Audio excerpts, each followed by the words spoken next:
Bueno, muy buenas tardes.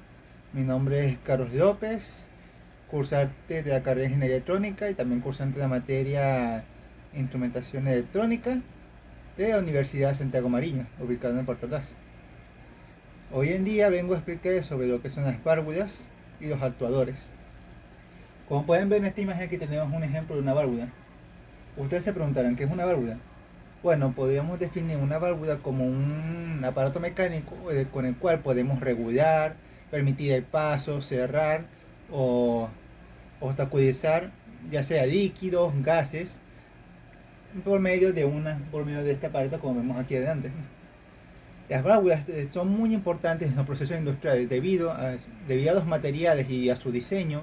Ellos pueden controlar cualquier tipo de líquido o gas, porque poseen, pueden resistir, sustancias altamente corrosivas o peligrosas o radiactivas, en el cual ellos nos facilitan mucho en cuanto a esas cosas y para no estar expuestos a ese tipo de peligros. Ahora bien, existen muchos tipos de válvulas. La primera que podemos encontrar en esta imagen son las válvulas manuales.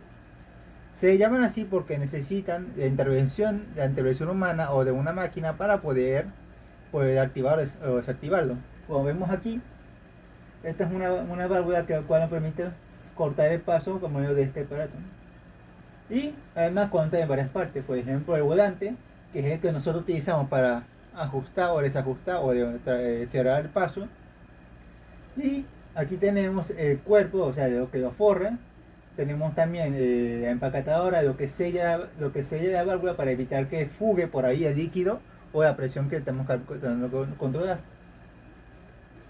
Y además también tenemos su disco o cuña maciza, que es la que tranca o impide el paso de los fluidos o de los gases. Ahora también tenemos las válvulas de presión. Una válvula reguladora de presión es la que mantiene constante una presión que se necesita, teniendo en cuenta que la alimentación que lo alimenta la presión que posee es mucho mayor. Ahora, no importa si la presión que llega es alta o es baja, él siempre envía una presión constante al instrumento o máquina que vaya a emplear este tipo de presión. Ahora bien, en este ejemplo de válvula de presión es prácticamente con una válvula manual, solamente que esta regula es presión, o sea que pueden regular bastantes presiones, y esas emisiones se miden en PSI. Ahora, tenemos también las electroválvulas. Una electroválvula, ¿verdad? También es una válvula, pero a diferencia de las otras es que esta funciona con electricidad, en el cual está compuesto por un solenoide y también por un piloto. El solenoide, ¿verdad? Cuando recibe corriente eléctrica, él activa un campo magnético que acciona el interruptor y deja pasar el fluido de agua, como en el caso que vemos aquí. Aquí, como podemos ver, aquí tenemos un dispositivo, una válvula, ¿verdad?, que está impidiendo el paso de agua, como en este ejemplo. Pero cuando al solenoide se da una carga, él activa este seguro, lo levanta debido al campo magnético que este genera, y el agua empieza a fluir por acá, levantando la palanca, y ella se va circulando poco a poco.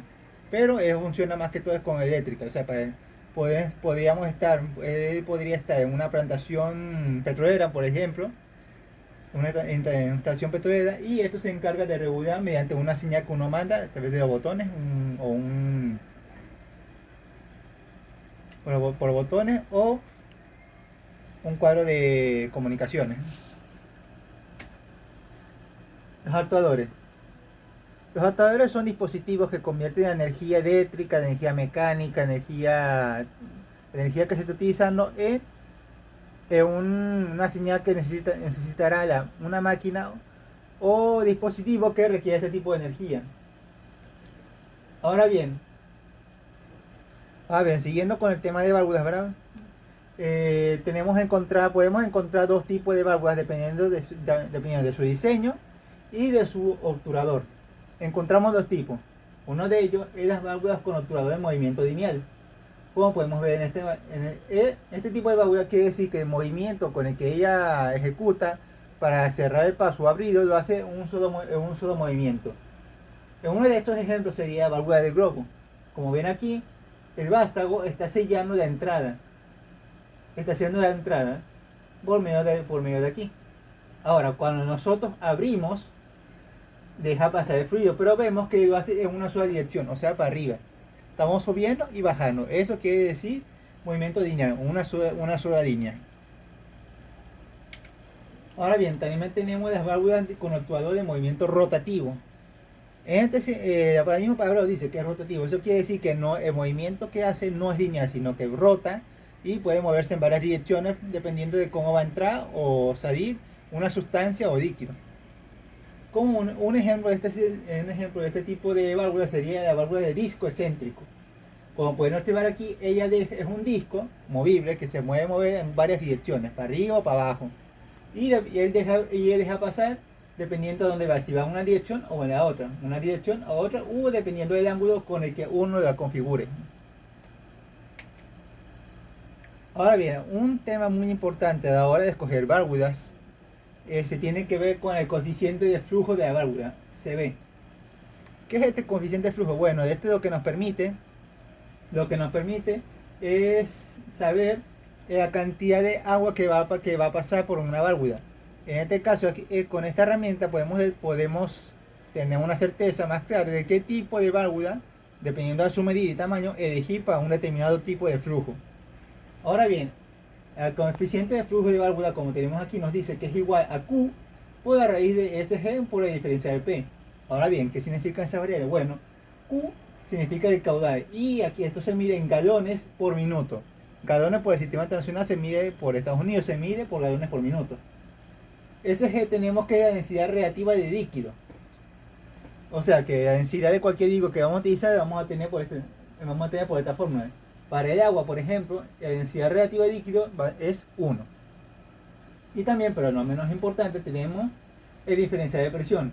Es decir, la pérdida de carga, que sería igual a la diferencia entre la presión de entrada y la presión de salida, pero en medidas de PSI. Ahora bien, este no es muy recomendable y nos ayuda bastante a seleccionar, porque esto nos puede ahorrar dinero y nos da una certitud bastante cercana sobre qué tipo de válvulas utilizar y dependiendo del caudal de la cantidad que lleva a entrar. Ahora bien, un ejemplo físico que vengo a mostrar hoy aquí en día es esta válvula que tenemos aquí. Esta es una electroválvula. Está instalado en una bomba de vacío. Como pueden ver aquí, es una bomba de vacío. Y la función que ella hace es que cuando esté conectado, ¿verdad?, y encendemos el bomba de vacío, este bomba de vacío se encarga de extraer el aire de cualquier equipo. Pero, por ejemplo, si hay un corte de luz o se va la corriente, este dispositivo cierra la conexión de la bomba de vacío y impide que el aceite que se encuentra en la bomba de vacío entre al sistema que estamos sacando el aire. Este dispositivo es muy útil, ya que esto nos permite, porque si, por ejemplo, si se va la luz y entra todo el aceite de nuevo al dispositivo, tendríamos que volver otra vez a hacer vacío, pero gracias a esta electroválvula nos impide hacer eso. Bueno, muchas gracias por su atención, espero que haya quedado claro sobre el tema de las válvulas y los adaptadores, y recuerden que estas válvulas, al momento de instalar para controlar líquidos o presiones, siempre hay que tener en cuenta el coeficiente de flujo de válvulas, ya que esto nos ayuda a nos ahorraría bastantes problemas al momento de seleccionar qué tipo de válvula usar. Muchas gracias por su atención, feliz tarde.